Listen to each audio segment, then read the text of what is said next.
Do we know that? We all go to the pyramids, we go see the Leaning Tower of Pisa. Someone said something very nicely. He said, we are actually appreciating a building that doesn't stand. It's falling over and wow, let's take a picture, let's take a selfie, and we're getting excited. But we have temples today that stand and they didn't use plaster. Do you know that for this particular stone, they had to use a ramp which was 6 kilometers long, which was pulled by bulls, elephants and people. 6 kilometers long to get it up there, without any machinery, without any cranes, without anything. And they didn't have plaster. It's withstood 6 earthquakes. You know what happens when an earthquake comes? Without plaster. What they have done is they have an outer wall. Then inside that they have a corridor of 6 feet, which is an open, just a corridor.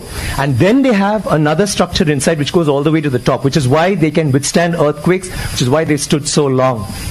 So these are all things that we need to know about. This particular king has built 5,000 dams in his time, and he's made a water management ministry in that time.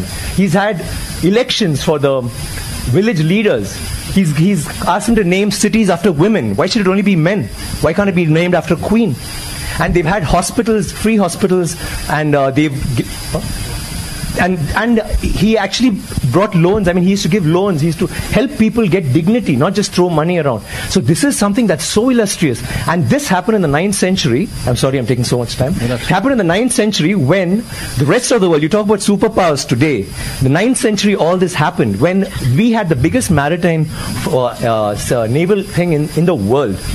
And it went all the way to Bali, all the way to Malaysia, and went till we sent emissaries to China. And you know what was the superpower doing then? America hadn't been discovered by Columbus till 500 years later.